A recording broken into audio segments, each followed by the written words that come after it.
Good morning, everyone, and welcome back to Perek Chet of Megillat Esther. Just to remind you what had taken place in the beginning of the Perek, it was when Esther came back to Achashverosh after Haman had been killed, that she came back and she wanted to have Haman's decrees overturned.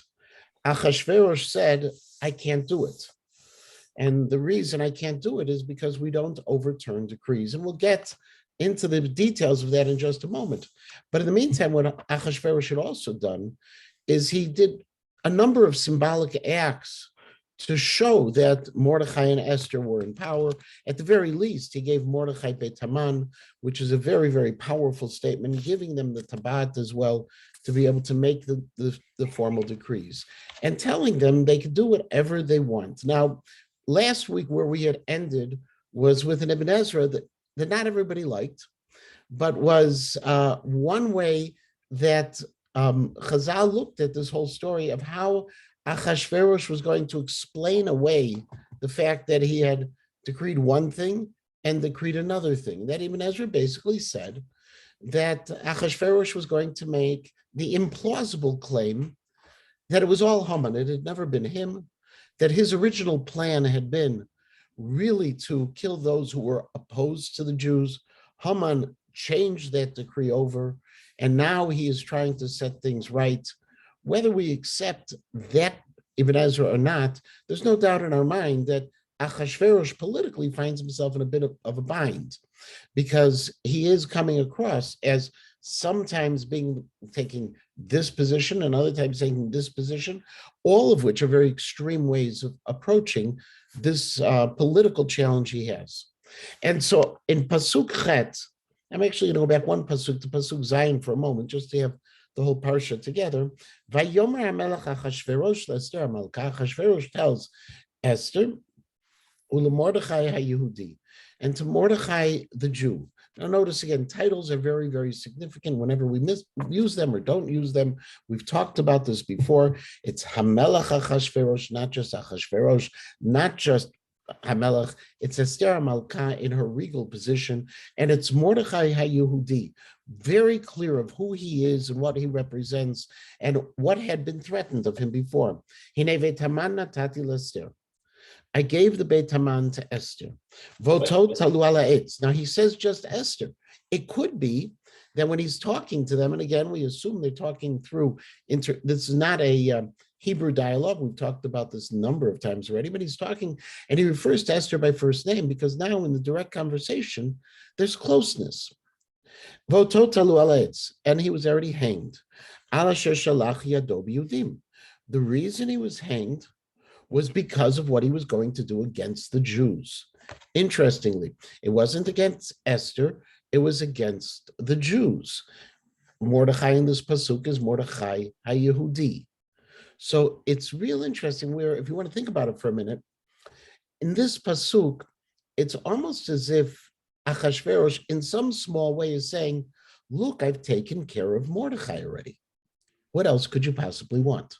Mordechai Yehudi, and I took care he was going against the Jews. Now, va'atem, and this is the new pasuk, we didn't get into it last week, kitvu ala Yehudim katov benechem b'shem hamelech. Do whatever you think you need to do. Write is find favor in your eyes in the name of the king, v'chitmu b'tabat hamelech, and you can seal it with the signet ring of the king. Kichtav asher nichtav b'shem hamelech v'nachtom b'tabat hamelech ein lahashiv. Because once something is signed and sealed, it can't be retracted. Now, Rashi says the reason it can't be retracted, it's lo na'eh lahashivo, it's not proper, it's not nice to retract it. And the reason is because if you retract, that seems to imply that the first document was a forged document. Now, what happens is very simple, and the Tarat Chaim in his notes on this Rashi explains that when a king says one thing and then flips entirely, the king it's not within the regal protocol to say, I changed my mind. And so as a result, what people will normally say is, I went ahead and one of them wasn't really the king's matter. Now, this is actually, Rashi is going directly against what Ibn Ezra said, that Haman had falsified documents. But the king says, I can't do anything about it. I don't want to look this way. Reb Sajagon says that the reason why everything has already been sealed and everything was written, you can't go back and you can't change things once it's been sealed. That's the nature of a written document itself. So he gives them that opportunity. And when they get that opportunity in Pasuk Tet, we have a series of issues which, fascinatingly, when you look, parallel very closely what had happened back in Perek Gimel in the beginning of Perek Daled. Vayikru Sofrei HaMelech Beitehi b'chodesh HaShlishi u'chodesh Sivan b'shlosha v'esrim bo. Now, you remember everything that had taken place. Nisan, there were 3-4 days in Nisan where the whole Purim story played out. Iyar Sivan, so we're 2 months later, since everything had played itself out. By Tet Zayin Nisan, Haman had been hanged. This is 2 months later.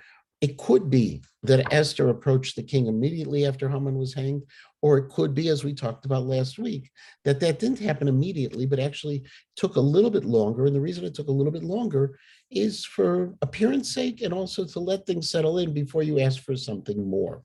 But Rav Yoshua Bachrach, in his commentary on Esther, and I gave you this sheet, I sent it to you, and last week I handed it out as well, makes a number of simple comparisons between what happened in the time of Haman and it happened in the time now of Mordechai.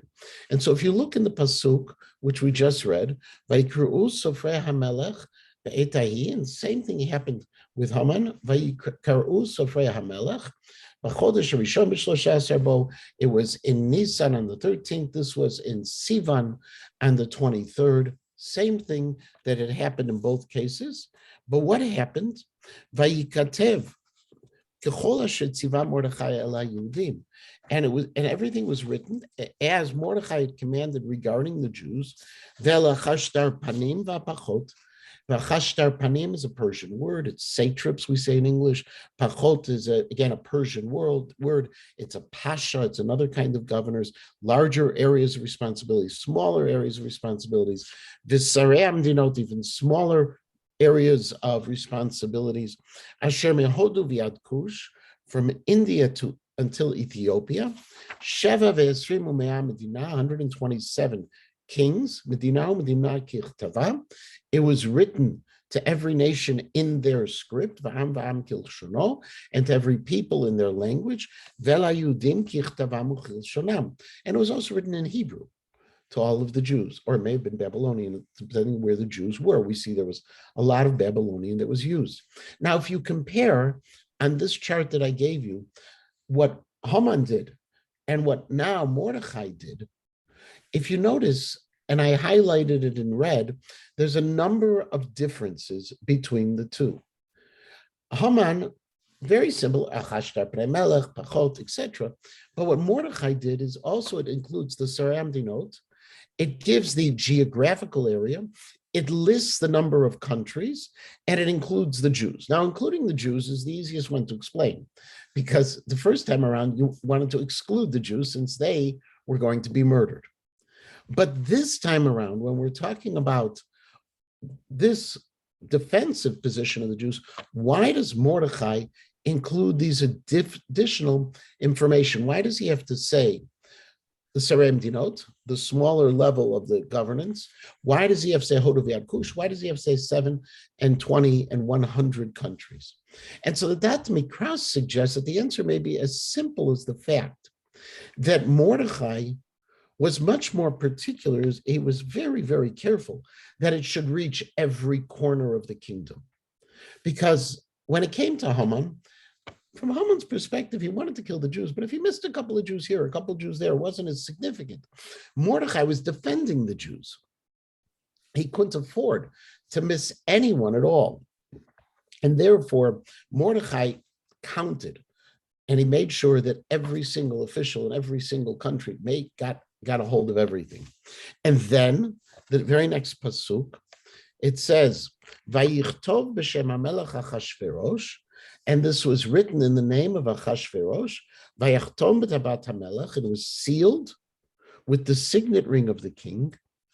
Vayishlach svarim b'yad haratzim, and these books were sent, these scrolls more likely were sent in the hands of the runners, basusim, with horses, rochvei rechesh hachashtaranim, those who ride the rechesh hachashtaranim, we'll see what that is in a minute, b'nei haramachim, and also the b'nei haramachim.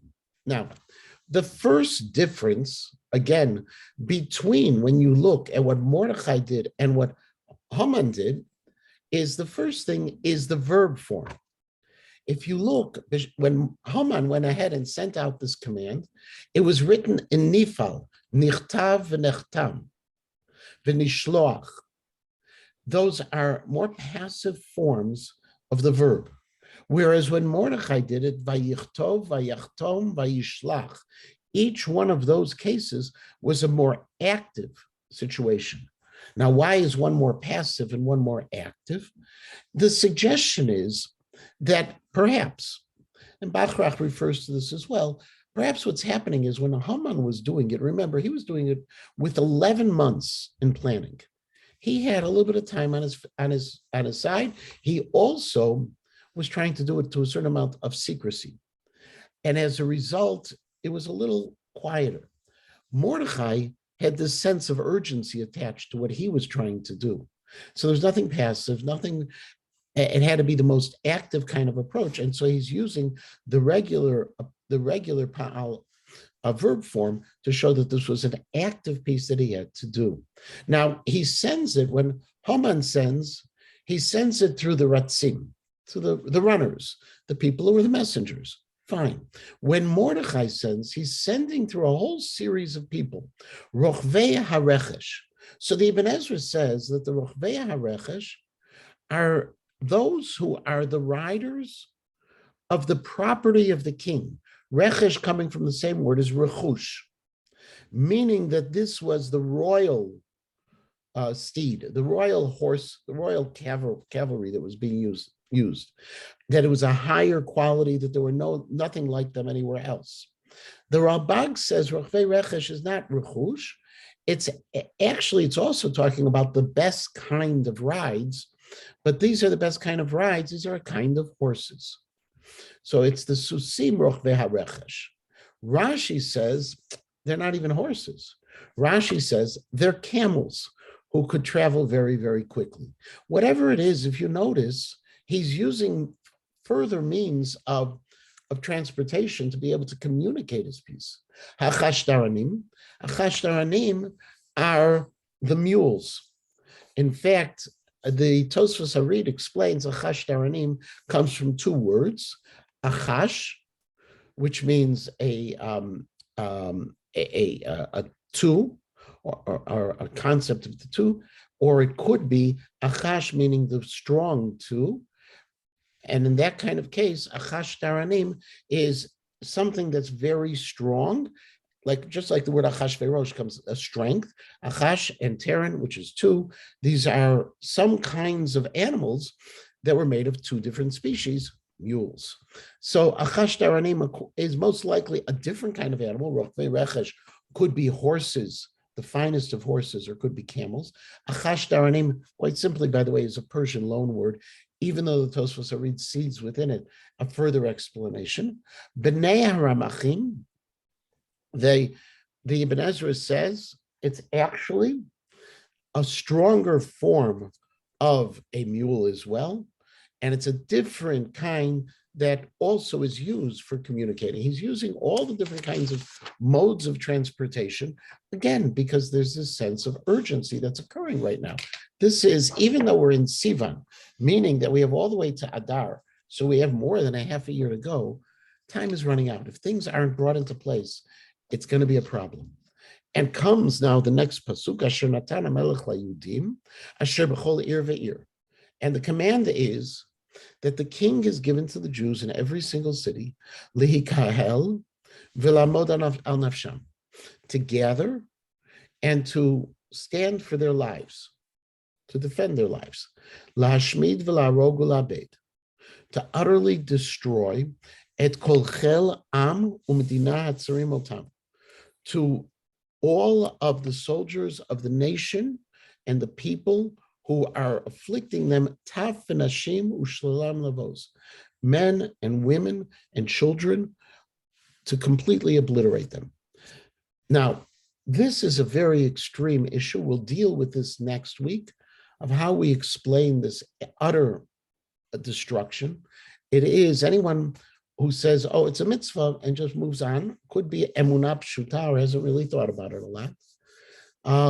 Either one are acceptable, but next week we'll deal with it a little bit more. But for the moment, if you compare this to what Haman had commanded, you just see the difference is likael v'lamod al nafsham. Obviously, there's no question why we added that, because it's a defensive action. It's not meant as an offensive action.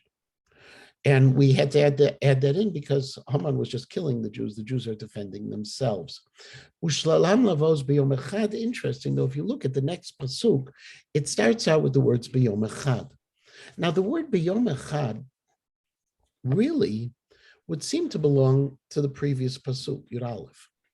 And in fact, if you look back at what Haman did, when Haman said his words, he wrote, "Laharog v'la'abed et kol Yehudim minar v'ad zaken taf v'nashim b'yom echad b'shlosha asar l'chodesh shneim asar u'chodesh adar shlelam lavos." Whereas when Mordechai says it, the b'yom echad comes into the next pasuk, which, if you look at that next pasuk, and just to read it real quickly, b'yom echad, on one day, b'chol medinot hamelech Achashverosh, in all of the countries of the king of Achashverosh, b'shlosha asar l'chodesh shneim asar, on the 13th day of the 12th month, Chodesh Adar. Now, for the English teachers among us, this is a fragment of a sentence. It isn't a full sentence. It doesn't seem to make sense. Why is it in a different sentence? Why shouldn't it have just been incorporated into the previous pasuk? Why is it separated? And so on this, Rav Bachrach has an interesting approach.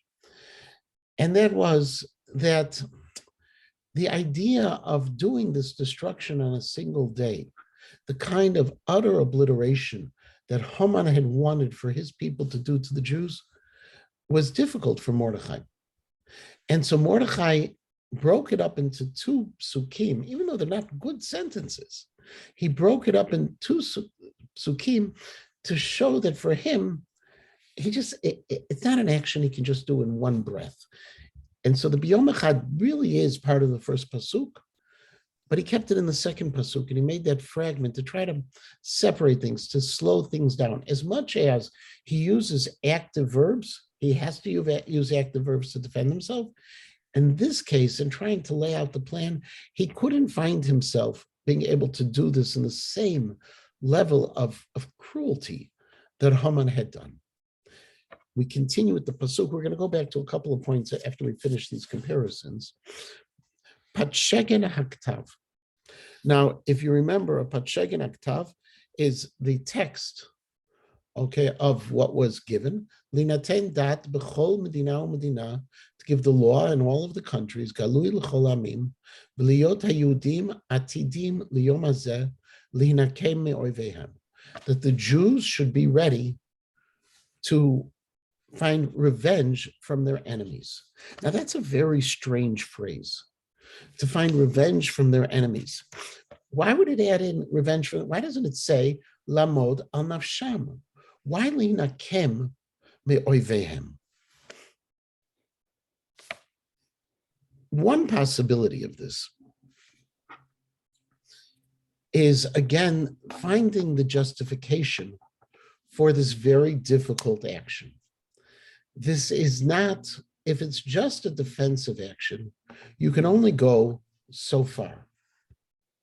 When you have to also deal with an enemy, and it's a vengeful action against an enemy, to find vengeance against your enemy, you're going another step. And so the initial command was, defend yourselves. But defense is not always enough. Sometimes you have to go on the offense. And that's the reason why he had to use this phrase. Obviously, it's added here, and it wasn't with Haman because it wasn't a question of seeking vengeance. Haman just had the first command out. But here we're also trying to explain part of it. The pasuk continues, Haratzim rochvei rechesh hachashtarnim yatsu mevohalim. They left mevohalim. How does anyone have an art scroll there? How he translates mevohalim?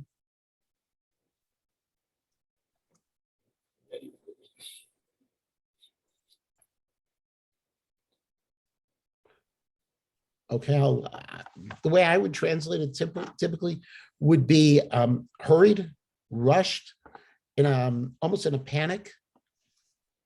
And the reason why it's an interesting word is mevohalim udechufim b'dvar hamelech. They're running out. Dechufim.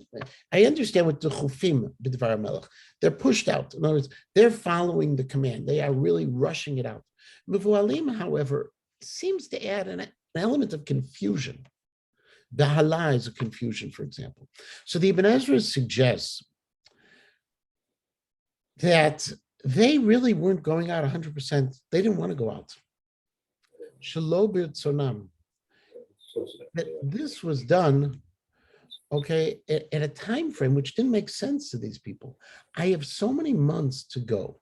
I'm in Sivan. Okay, Sivan. Okay, if I just go my months, Sivan, Tammuz, Av, Elul, Tishrei, Cheshvan. Kislev, Tevet, Shvat, Adar. I'm 10 months away, or 9.5 months away. What's the rush? Mordechai, slow down. We can get there. We can use just the Ratzim. Why do we have to use all these people? The answer is because they didn't understand that what Mordechai was trying to do was not just to get the message out, but this was also an important step for the Jewish people themselves. The Jews were, if you remember, in mourning over what Mordechai had put out. It's been months. They saw Haman was hanged, but they really didn't see any difference regarding their own future. Mordechai had to take care of his people, and for him, time was of an essence. It was as much the message that something was going to happen as something would happen.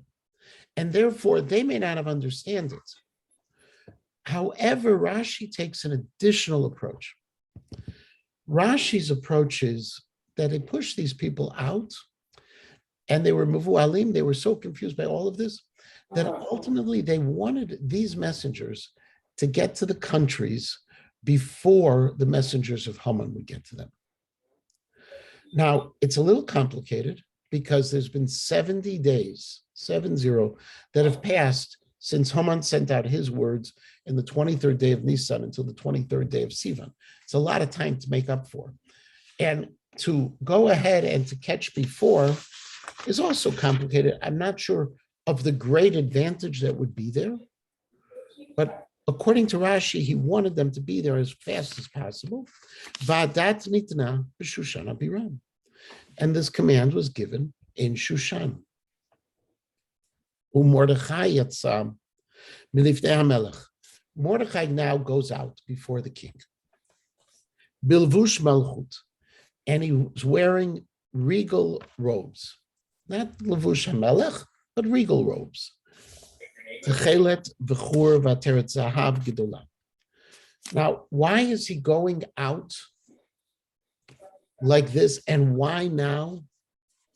Right now, according to the Malbim, he is only willing to show his position once he's achieved what he needs to achieve. In other words, up until these messengers go out, up until the 23rd day of Sivan, the fate of the Jews was still very much in question. Would Achashverosh allow another decree to go out? What would happen? What could happen? Once Mordechai had achieved all of this, now he's ready to go out with a sense of confidence and a sense of position. If you look, though, when he's going out, and just to finish off this pasuk, and we'll get into each of the words in a moment, but he goes out with chelet v'chur v'ateret zahav gedolah v'tachrich butz v'argaman v'ir shushan salav samecha. Look at Mordechai's response after his decree and Haman's response. Mordechai goes out in his regal robes. Haman and the Melech and the king, after they had sent it, they sat down to drink. And the Ir Shushan Navocha, The city of Shushan was in a great quandary. Here the Shushan Sa'olav Samecha. Here Shushan was rejoicing. Why the difference between the two? Why would it be that Haman and the king sat down to drink at this point?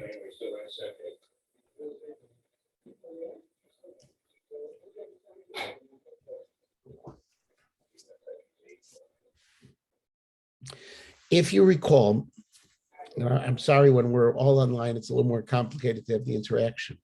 If you recall, when Haman and the king had sent out the first decree, it was secret. It wasn't something they were publicizing to the Hamonam. People knew something was happening. There was the approach that wait for the big day without details, and the details were sealed. Haman and the king were able to sit and they were able to drink, but it wasn't something that they could go publicly parading around the town. The city didn't know what was going on 100%. They knew something was up. They didn't know. They couldn't figure out what was going on. Mordechai, on the other hand, was sitting in Avelut and he tore Kriya. Here we see the exact opposite. Okay, and Mordechai, when he's preparing these words, he makes sure that you see the exact opposite. The words of the king regarding the Jewish people are public record. Everyone is going to know them. There's nothing underhanded or secret that's happening. This is a direct command from the king. Mordechai is going out and he's dressed in the finest of finery. And what is that finery specifically? Tchelet v'chur. Now, tchelet we know. Tchelet is the regal blue. Chur, we're not 100% sure what it is. However, it's most likely from the Aramaic word chiver, chet vav resh or chet vav vav resh. Sometimes it's spelled, which is white. That it might be tchelet v'chur was white and blue woven together. Va'ateret zahav, and some kind of atara, whether it's a crown made out of gold. Okay, it's some kind of golden hat. V'tachrich, the tachrich is some kind of scarf that you would be wearing as well. Boots v'argaman, boots is clearly, we know that is a white linen. A white linen is the finest of linens. And according to the Ibn Ezra, he says, boots is actually a step more than that. It's a very, very fine white linen. And when it comes to the argaman, we know argaman is purple as well. All of these were regal articles, even to this day. You know, when people talk about fine linens, if to get something that's a very fine linen is still a very, very expensive kind of clothing or expensive kind of cloth itself. Va'ir Shushan Tzalav Samecha. They were happy. Now, who is the Ir Shushan? Now, it doesn't say Vayudim Tzalav Samecha. It says the Ir Shushan. So the Ibn Ezra says it's the Jews in the city of Shushan, obviously. Who else could it possibly be? On the other hand, Reb Shlomo Alkabetz, if you remember, the famous author of the L'Chadodi, in his commentary on Megillat Esther, the Manot Alevi, he writes, no, that even the Persians of Shushan, even they were happy because they recognized that now there was an element of justice that was occurring. When they had first heard of Haman's decree or saw Haman was up to something, if they didn't know all the details, they realized something underhanded was going to happen. And that wasn't something that they were able to deal with. And so as a result, they went ahead and they were also rejoicing because, as he writes, Teva b'nei Adam lismoach b'mishpat ha'emet. It's the nature of human beings to rejoice at righteous or truthful judgments. And even, when there may be some damage that it's associated with it, something, if a decree comes out and it makes sense and you realize it's fair and it's right, you're happy about it. And that's what's happening in Shushan itself. The Malbim says a similar concept. Everyone was happy with this result at this point. Layudim hayta ora v'simcha v'sason v'yikar. Now, this is a pasuk that we know very well. It's interestingly the only pasuk from Megillat Esther that's found its way into our Siddur. It's found itself into the Siddur, as you know, in the course of the Havdalah. Now, there's some fascinating pieces that when you look, if you look at the Havdalah, there's a lot of things in Havdalah that also refer to Megillat Esther. But this one pasuk is one of the three psukim that serve as an introduction to the Havdalah itself. We first have the Kos Yeshuot, which refers obviously to holding a cup of wine. Hine Kel Yeshuati is the psomim. The reason is we need a Yeshua, salvation, after we've lost our neshama yitera, the added soul that we have from Shabbat, and therefore the psomim revives the soul like smelling salts. And La Yudim Ta'oram is regarding the candle that we hold at Havdalah time. However, looking at the pasuk itself, La Yudim Ta'oram v'simcha v'sason v'yikar, we talk about what is the issues that happen specifically to the Jews. Ir Shushan Salav Samecha. But when it comes to the Jews, says the Malbim, they had an added level of simcha. They had ora and simcha. They had sason and yikar. Ora and simcha is light and joy, parallel to tzolav samecha. But sason is an inner joy, and vikar is an element of honor. If you remember, back in the story of Vashti, we encountered the word yikar lebalehen, that if wives were commanded that they had to give the right kind of honor to their husbands, here the Jews were granted once again their honor. And so this is the element of it.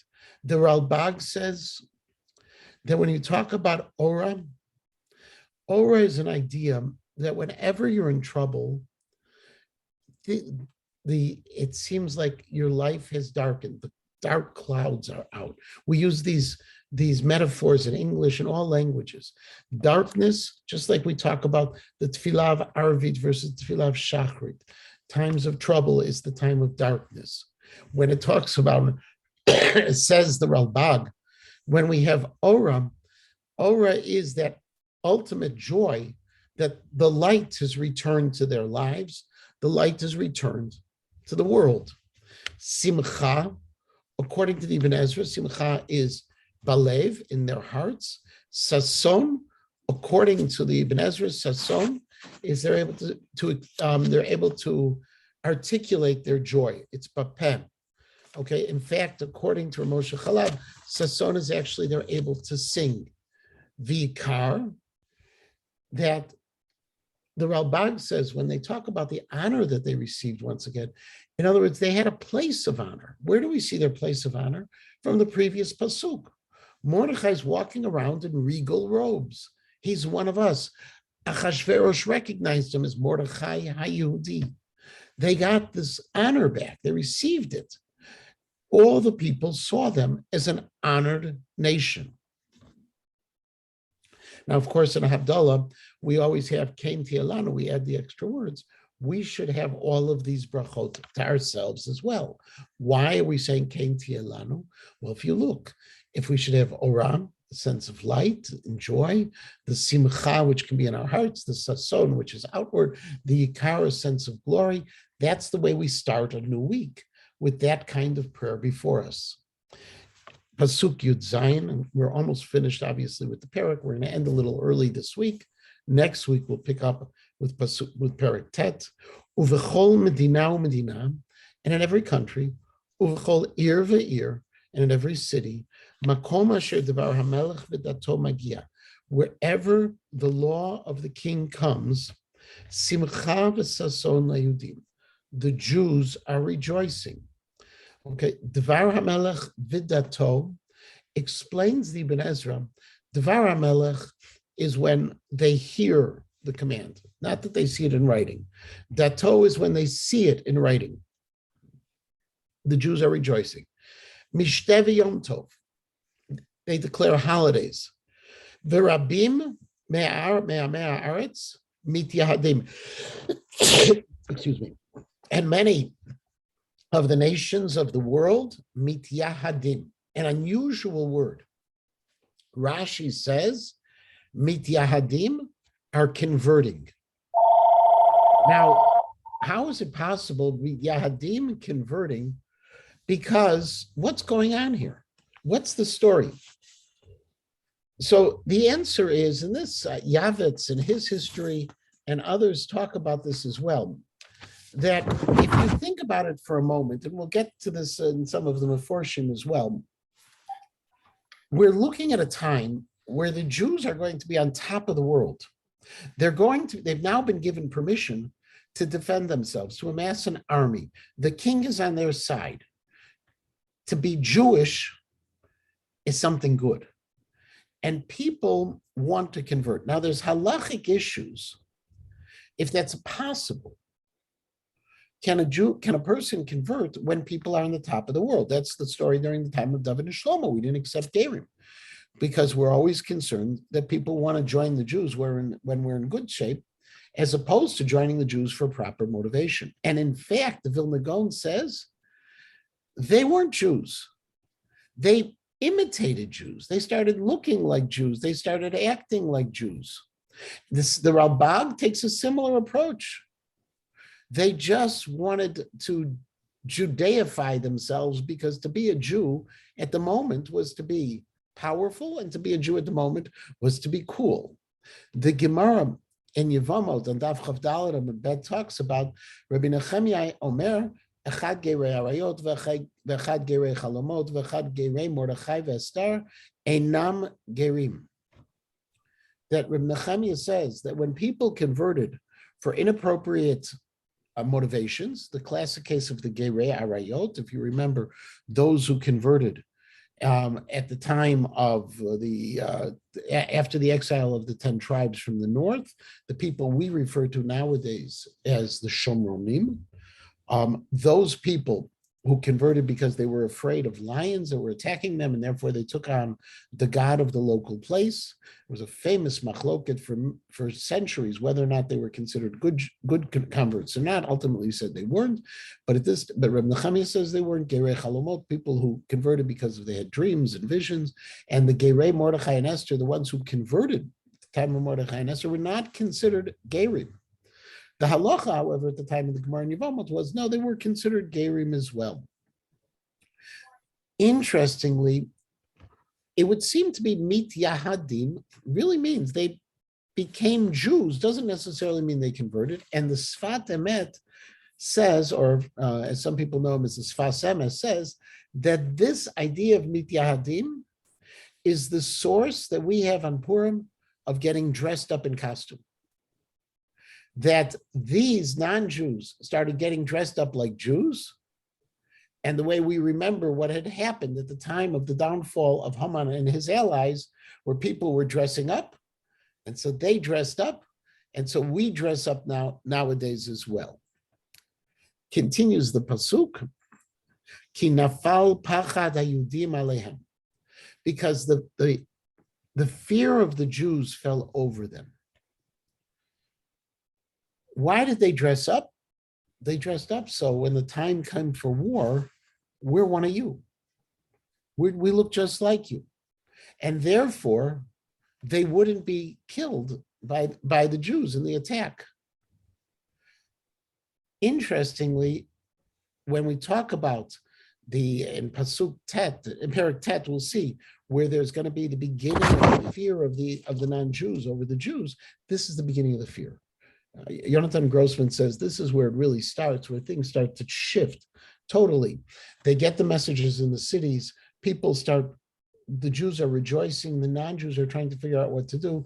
Some of them begin to act like Jews, look like Jews, welcome the Jews. We're your best friends, oh Jews. We're going to stick with you, Jews, out of fear. It's not out of real. And some of them, as a result, we'll see in the next parak, are going to react very differently than what Haman had hoped for.